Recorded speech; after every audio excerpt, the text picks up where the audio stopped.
Selamat sejahtera kepada semua murid yang dikasihi. Hari ini kita akan bincang tentang pendidikan kesihatan reproduktif dan sosial. Iaitu PERS, peers, dalam bidang kesihatan diri dan reproduktif. Dan tajuk yang kita akan bincangkan hari ini adalah perkembangan seksual sekunder. Mesti ada yang tanya, apakah itu perkembangan seksual sekunder? Jangan risau, nanti cikgu akan terangkan. So, sekarang cikgu akan terangkan tentang apa yang patut kita belajar hari ini.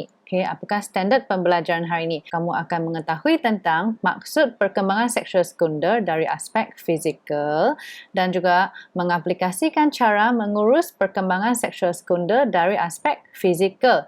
Sebenarnya dalam video nanti, kamu akan mengetahui lebih daripada aspek fizikal. So, mari kita tengokkan slide yang seterusnya. Soalan yang pertama, apakah maksud perkembangan seksual sekunder? Jadi kita tengok sini, seksual sekunder ialah perubahan pada tubuh. Perubahan pada tubuh yang terjadi pada permulaan akil balik yang melibatkan perkembangan dan perubahan aspek fizikal dan emosi. Perubahan pada tubuh yang terjadi pada permulaan akil balik. Mesti ada yang tanya, cikgu, apa batu akil balik? Jadi mari kita menonton video Cikgu Sim untuk mengetahui lebih lanjut tentang akil balik. Sekejap.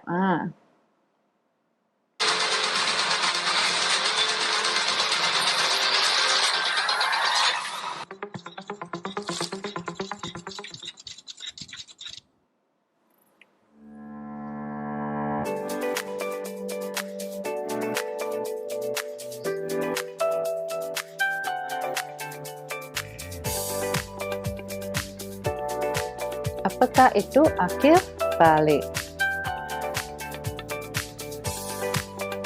So, maksud akil balik adalah peringkat permulaan sistem pembiakan menjadi matang. Organ seks mula menghasilkan sel pembiakan dan hormon seks.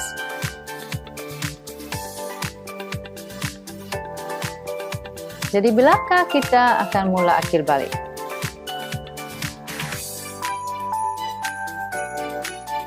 Kalau bagi perempuan dari umur 10 tahun hingga 12 tahun. Bagi lelaki pula, mereka lebih lambat dari perempuan. Dari umur 14 hingga ke 17. Apakah perubahan yang berlaku apabila mencapai akil balik?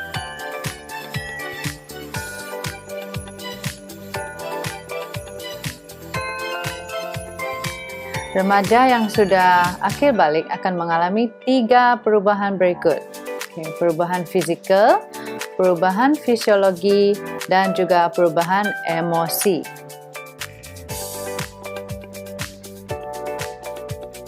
Perubahan yang pertama iaitu perubahan fizikal ataupun luaran. Kita tengok apakah perubahan fizikal tersebut. Dari segi ketinggian. Semakin kita berumur, semakin meningkatlah. Perubahan fizikal, pertumbuhan jerawat di muka. Ini yang paling cikgu tidak suka. Rasanya semua pun tidak suka ada jerawat di muka. Lepas tu pertumbuhan bulu.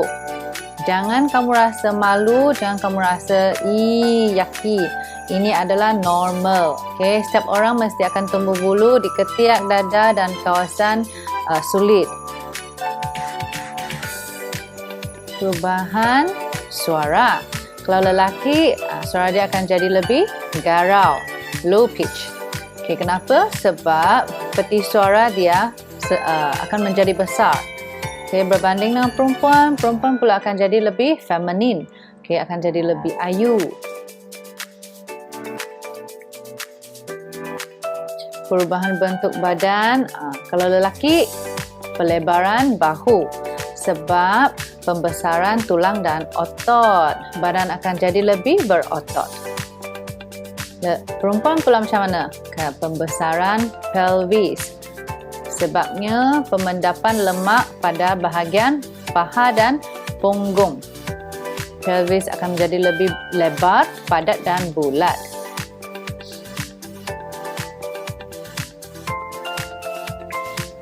Apa lagi perubahan?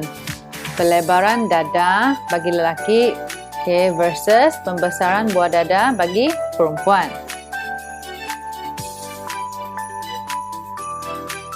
Pertumbuhan misai atau janggut. Lelaki ni banyaklah. Kalau perempuan tak ada. Kalau ada pun sikit je.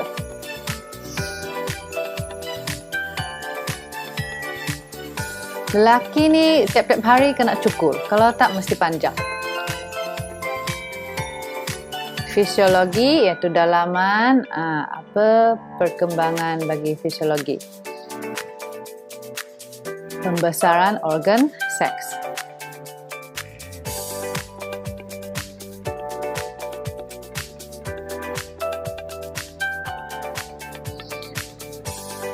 Rahim dan juga kita tengok perempuan ada ovari. Ovari akan menghasilkan ovum yang matang. Okay, dan dia juga akan menghasilkan hormon seks perempuan iaitu estrogen. Kalau bagi lelaki pula, macam mana dengan testis? Testis akan mula menghasilkan sperma dan juga menghasilkan hormon seks lelaki, testosteron.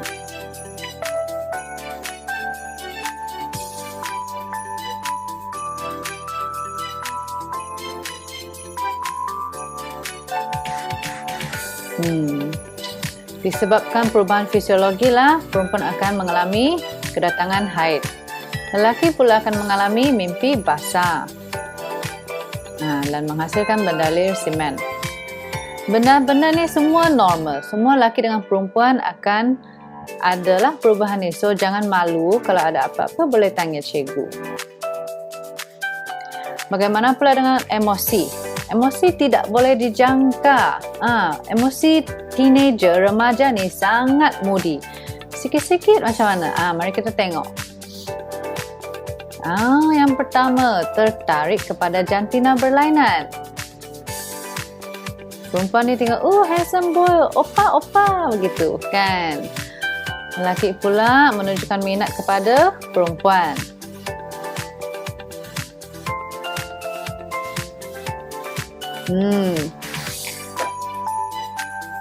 Terima kasih kepada Cikgu Sim. Okay.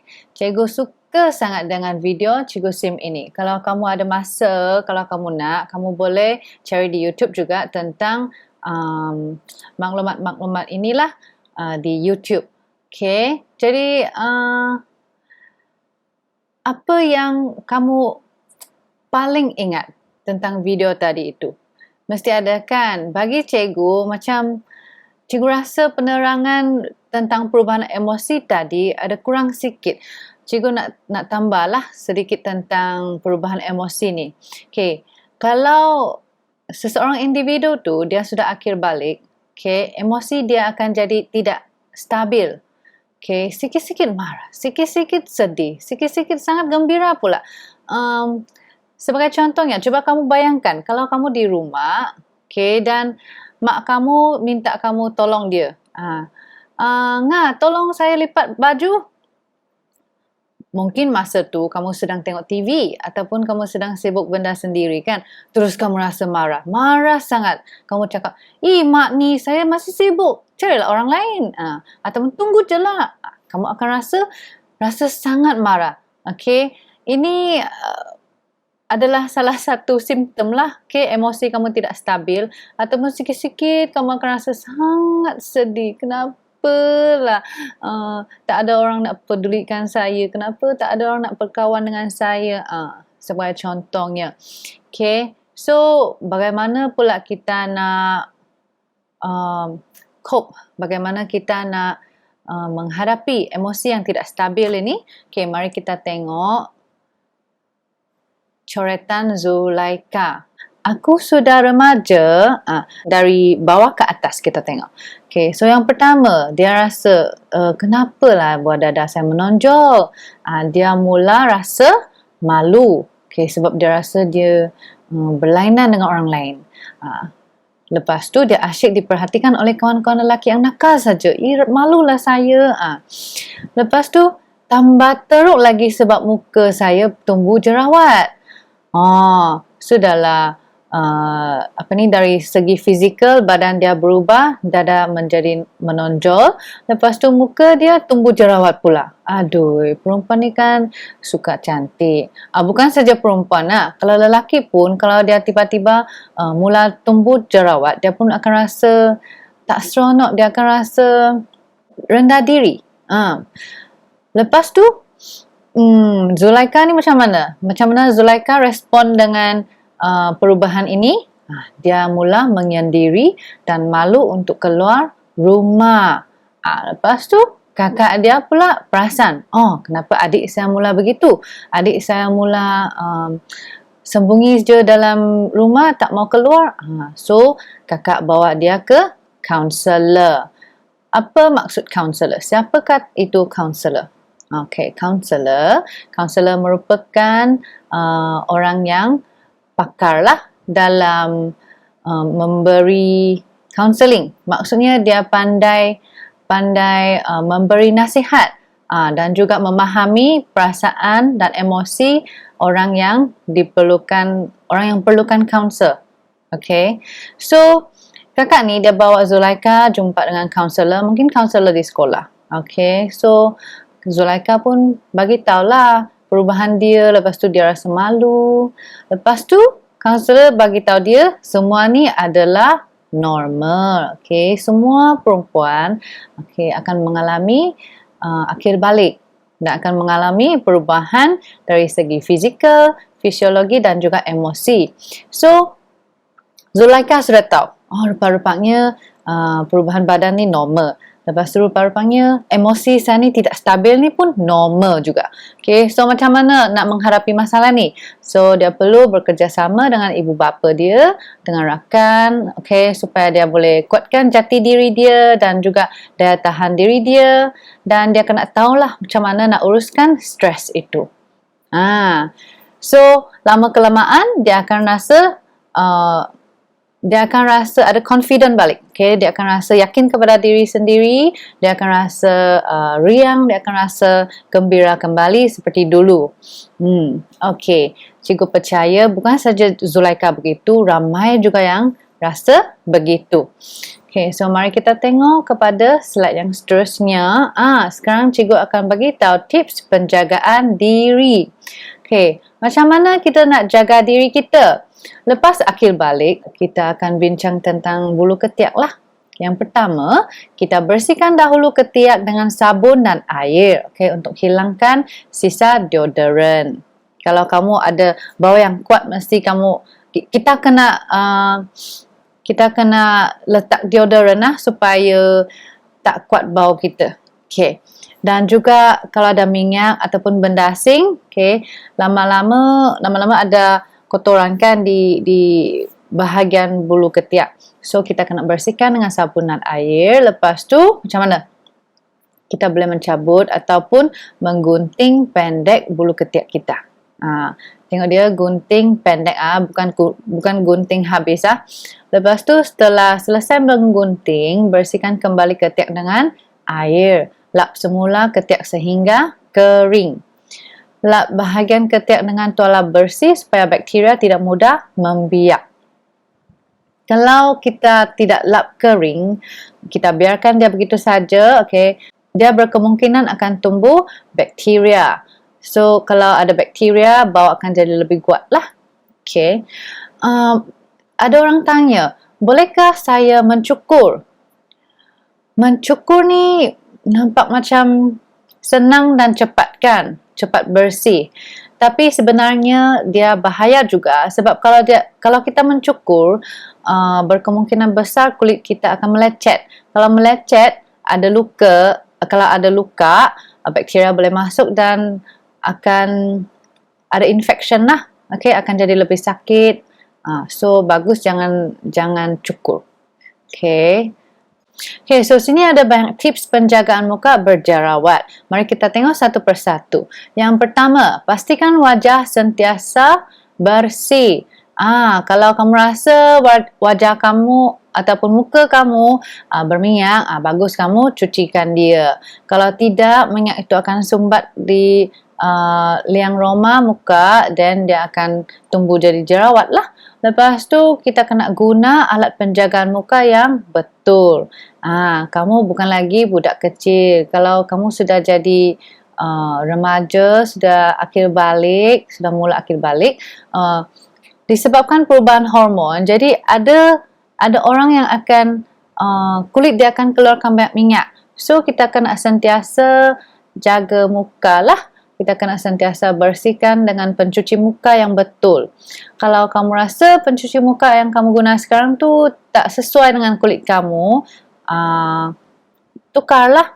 Okey. Lepas tu yang ketiga, kalau betul-betul jerawat kamu ni sangat banyak, okey, maksudnya kronik, kamu boleh dapatkan rawatan doktor. Okey. Lepas tu amalkan gaya hidup yang sihat. Apa maksud gaya hidup sihat? Makan makanan yang seimbang, lepas tu tidur awal, bangun awal, lepas tu bersenam. Okey. Lepas tu makan makanan seimbang. Okey, seimbang tu maksudnya kita ada makan apa? Masih ingat tak piramid tu? Piramid makanan Malaysia tu.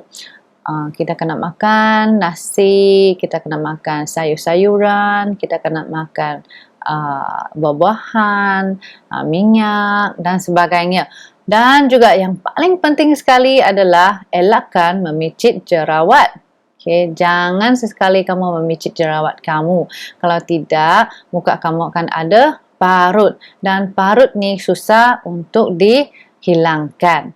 Okay, so itu saja untuk hari ini. Selamat tinggal, bye-bye. Nanti juga akan bagi link latihan di dalam WhatsApp group ataupun dalam grup Kaizala.